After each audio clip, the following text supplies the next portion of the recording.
मोजूया. पहिले फेरी 1550.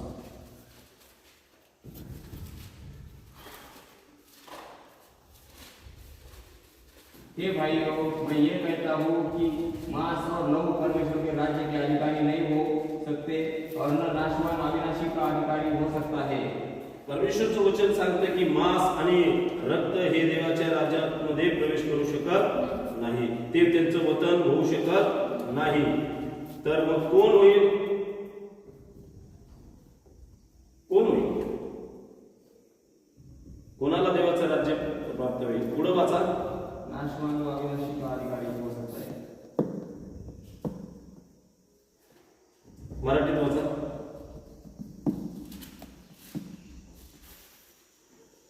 बंधुजन हो, मी असे म्हणतो की मांस व रक्त यांना देवाच्या राज्याचे वतन मिळू शकत नाही आणि विनाशीपणाला अविनाशीपणाचे वतन मिळणार नाही.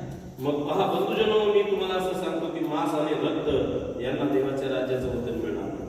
आणि जे कोणी विनाशीपण आहे ते अविनाशीपणाला वतन मिळणार नाही. म्हणजे प्रियानो, आपल्याला हे जे शरीर आहे, हे मांस आहे, हे स्वर्गाच्या राज्यात जाणार नाही. जे रक्त आहे ते स्वर्गाच्या राज्यात जाणार नाही. मग काय जाईल?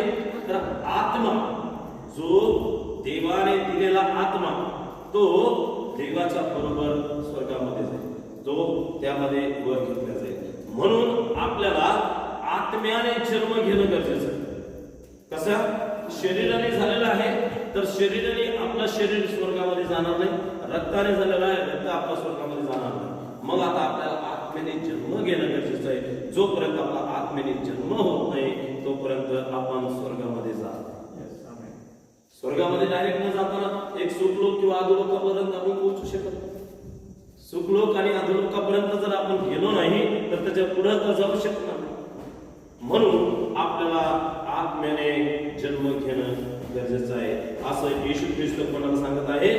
निकोदेमसला हे सांगितलं तेव्हा ते आश्चर्य वाटलं. जो मनुष्य आत्म्याने जन्मतो तो वाऱ्यासारखा आहे. आपण वाऱ्याचा आवाज ऐकू शकतो परंतु हे सांगू शकत नाही की तो कुठून येतो आणि कुठे जाते.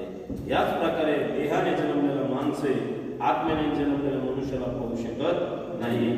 जो वाराचं उदाहरण दिलं त्याने की वारा वाहतो, तो कुठून कुठे जातो आणि कुठे हे होतो कळत नाही. तसंच मनुष्याचं आहे की जो देहाने जन्मलेला मनुष्य आहे तो आत्म्याने जन्मलेल्या मनुष्याला पाहू शकतो.